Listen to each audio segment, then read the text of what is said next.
राधे राधे दोस्तों, आज मैं आपको ऋषि पंचमी की कहानी सुनाने जा रही हूँ। अगर आपको ये कहानी पसंद आए तो कमेंट बॉक्स में सप्त ऋषियों की जय अवश्य लिखिए। साथ ही अगर आपने मेरे चैनल को सब्सक्राइब नहीं किया तो सब्सक्राइब कर लीजिए और बेल आइकॉन पर क्लिक जरूर कीजिए, जिससे हमारे वीडियो के नोटिफिकेशन आपको मिलते रहें। अब सुनिए ये कहानी। एक बार धर्मराज युधिष्ठिर ने भगवान श्री कृष्ण से कहा, मैंने आपके श्रीमुख से अनेकों व्रतों का श्रवण किया है। अब आप कृपा करके पापों को नष्ट करने वाला कोई उत्तम व्रत बताइए।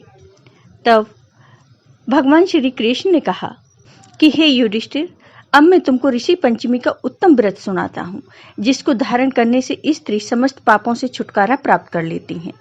पूर्व समय में वृत्रासुर का वध करने के कारण इंद्र के उस पाप को 4 स्थानों पर बांट दिया। पहला अग्नि की ज्वाला में, दूसरा नदियों के बरसाती जल में, तीसरा पर्वतों में और चौथा स्त्री के रज में। उस रजस्वला धर्म में जाने अनजाने उससे जो भी पाप हो जाते हैं, उनकी शुद्धि के लिए ऋषि पंचमी व्रत करना उत्तम है। यह व्रत समान रूप से चारों वर्णों की स्त्रियों को करना चाहिए। इसी विषय में एक प्राचीन कथा का वर्णन करता हूँ।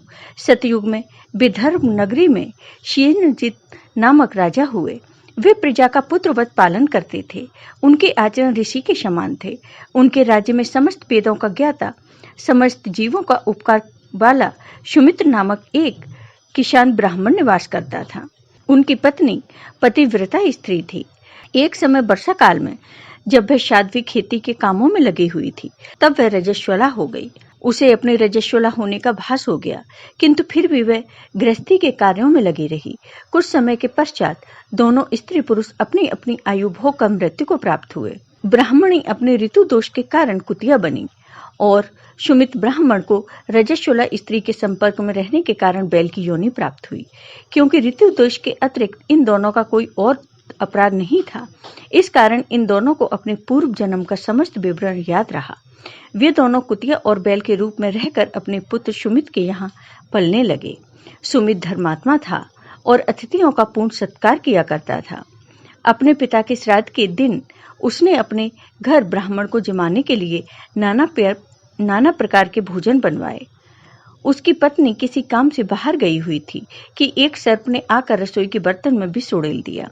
सुमित की मां कुतिया के रूप में बैठी हुई यह सब देख रही थी। अतः उसने अपने पुत्र को ब्रह्म हत्या के पाप से बचाने की इच्छा से उस बर्तन को स्पर्श कर लिया। सुमित की पत्नी से कुतिया का यह कृत्य सहा न गया और उसने एक जलती हुई लकड़ी से कुतिया को मारा।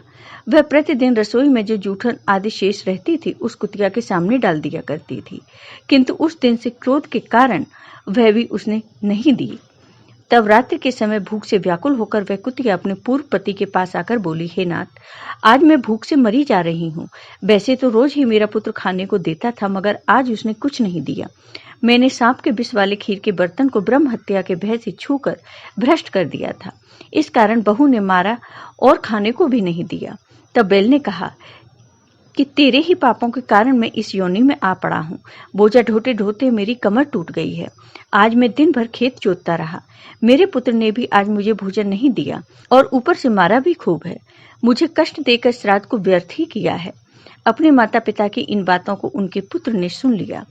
उसने उसी समय जाकर उनको भरपेट भोजन कराया और उनके दुख से दुखी होकर वन में जाकर ऋषियों से पूछा, हे ऋषिवर, मेरे माता पिता किन कर्मों के कारण इस योनि को प्राप्त हुए हैं और किस प्रकार उससे छुटकारा पा सकते हैं। तब उन ऋषियों ने कहा, पूर्व जन्म में तुम्हारी माता ने अपने उच्छृंखल स्वभाव के कारण रजस्वला होते हुए भी घर गृहस्थी की समस्त वस्तुओं को स्पर्श किया था और तुम्हारे पिता ने उसको स्पर्श किया था। इसी कारण वे कुतिया और बैल की योनि को प्राप्त हुए। तुम उनकी मुक्ति के लिए ऋषि पंचमी का व्रत धारण करो। महर्षि के वचनों को श्रवण करके सुमित अपने घर लौट आया और ऋषि पंचमी का दिन आने पर उसने अपनी पत्नी सहित उस व्रत को धारण किया और उसके पुण्य को अपने माता पिता को दे दिया। व्रत के प्रभाव से उसके माता पिता दोनों ही पशु योनियों से मुक्त होकर स्वर्ग चले गए। जो स्त्री इस व्रत को धारण करती है वह समस्त सुखों को पाती है। जय हो सप्त ऋषियों की। आपको ये वीडियो पसंद आया हो तो कमेंट बॉक्स में कमेंट करके जरूर बताइए। साथ ही मेरे वीडियो को ज़्यादा से ज़्यादा शेयर करिए। धन्यवाद दोस्तों।